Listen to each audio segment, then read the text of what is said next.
Hello. तो चलिए आज हम बात करेंगे कि रशियन प्रेसिडेंट पुतिन ने क्यों भारत को power house of the world कहा है। तो देखिए, इसको हम आज बिल्कुल दो तीन पॉइंट यहाँ पे ग्लोबली देखने की कोशिश करेंगे और जोड़ने की कोशिश करेंगे कि किस तरीके से यहाँ पे पुतिन। देखिए,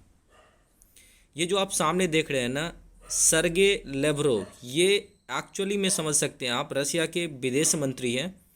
और इन्होंने इंडिया को आज इकोनॉमिक पावर हाउस जो है बताया है। देखिए, मैं आपको बताता हूँ कि एक्चुअली में ये अभी जो है ना अफ्रीकन टूर पे है और अफ्रीकन टूर पे जाने का इनका एक मकसद क्या है मैं आपको बताता हूँ। देखिए, अफ्रीकन टूर पे जाने का मतलब ये है कि जिस तरीके से यूक्रेन पे अटैक जब से रसिया ने किया, तब से इनको आइसोलेशन से बचने का एकमात्र जरिया मिला कि जब यूएन में वोटिंग हो रही थी, तब जो अफ्रीकन कंटिनेंट के कुछ प्रोमिनेंट कंट्री है जैसे साउथ अफ्रीका, ये उन गिने चुने देशों में से एक है जिन्होंने एब्सटेन किया था, इंक्लूडिंग चाइना, इंडिया। ये सारे कंट्री ने उस टाइम पे क्या किया था आपको, तो एब्सटेन किया था वोटिंग नहीं करने से। और अभी जो है ये एक्चुअली उसी आइसोलेशन को यहाँ पे एग्रेसिवली कि हम आइसोलेटेड नहीं है, इसलिए ये है अफ्रीकन टूर पे। और उन्होंने यहाँ पे भारत को एक इकोनॉमिक पावर हाउस, और इवन जब हम लोग 74वां यहाँ पे रिपब्लिक डे मना रहे थे, तो उस टाइम पे जब मीडिया को संबोधित कर रहा था प्रेसिडेंट पुतिन, तो उन्होंने बोला कि इंडिया पावर हाउस है और हम उन्हें बधाई देते हैं। और उन्होंने साथ साथ ये भी बोला कि इंडिया की जो इंटरेस्ट है, चाहे वो यूएन के रिफॉर्म की बात हो, इन सब में वो क्या करते हैं, तो सपोर्ट कर रहे हैं। अब जब ये गए हैं आपको सरगेस, जो विदेश मंत्री है रशिया के, वो जब गए हैं आपको यहाँ पे चार देशों के जो अफ्रीकन कंटिनेंट की टूर है वहाँ पे, तो अब इसके पीछे इम्पॉर्टेंट क्या है कि हम देखेंगे कि एक्चुअली ये क्यों बोल रहे हैं ऐसा। तो देखिए, आपको पता होगा कि इस बार जो है ब्रिक्स की जो मीटिंग होगी वो होस्ट करने वाली है साउथ अफ्रीका। और सिंस आपको पता होगा कि जो ब्रिक्स है उसमें 5 मेंबर्स होते हैं, और मैं आपको एग्ज़ाम पर्सपेक्टिव से बता दूं कि इस बार की जो 2023 की ब्रिक्स होगी ये डरबन में होगी और ये 15वीं ब्रिक्स है। तो जब यहाँ पे रसिया आपको पहुँचे साउथ अफ्रीका, तो उन्होंने आपको कोशिश किया कि हम यहाँ पे दिखाएं the power of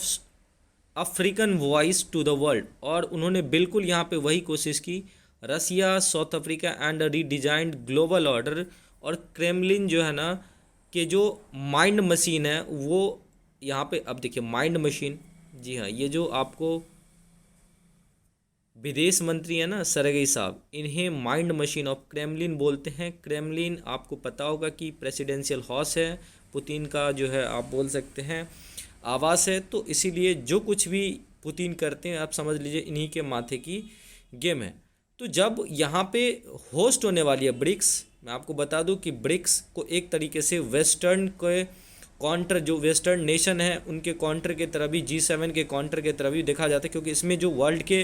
top emerging leaders है, क्योंकि इसमें साउथ अमेरिका से लेकर के आपको यहाँ पे अफ्रीकन कंटिनेंट, पूरे यूरोप और एक तरीके से एशिया, सारे जाइंट्स यहाँ पे मिलेंगे।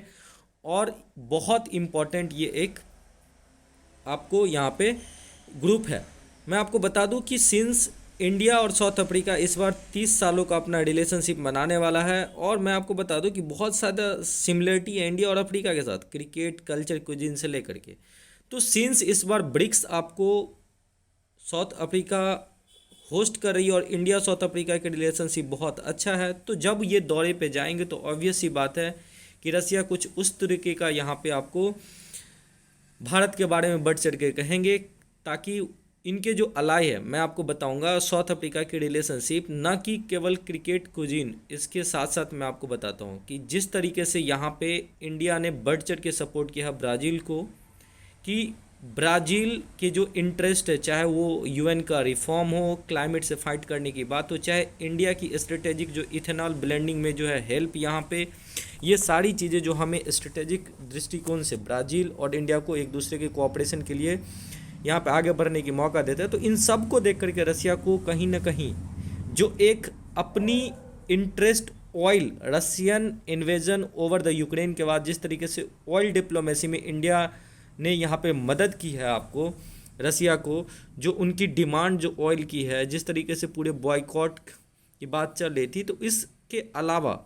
रसिया का जो इंटरेस्ट है वो यहाँ पे है। और यही कारण है कि जब वो यहाँ पे दौरे पे गए हैं साउथ अफ्रीका और अफ्रीकन कंटिनेंट के, तो उन्हें इंडिया याद आ रही है। और इसके अलावा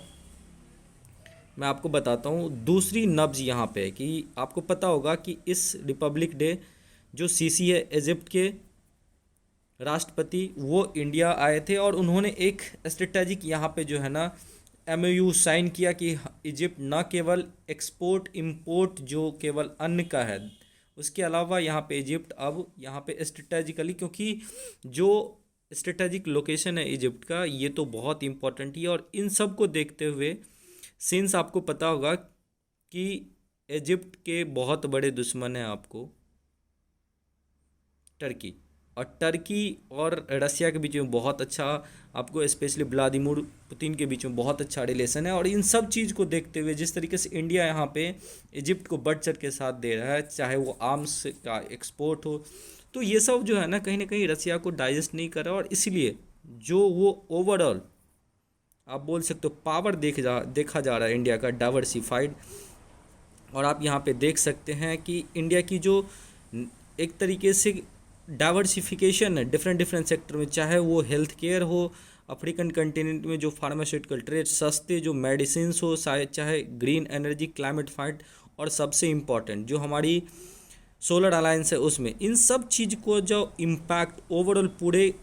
अफ्रीकन कंटिनेंट ही नहीं पूरी दुनिया पे जिस तरीके से पड़ रहा है, इस सब को देख करके यहाँ पे जो रशियन प्रेसिडेंट है व्लादिमीर पुतिन, उनको अपने पर्सनल जो यूक्रेन के सपोर्ट के बावजूद भी है मजबूर हो रहा है कि भारत को उनको भारत की बड़ाई करने के लिए पूरे ग्लोबल लेवल पे जो है ना आगे आना ही पड़ता है। तो उम्मीद करते हैं ये सारा चीज़ें आपको समझ में आया होगा। Thank you so much for watching this video.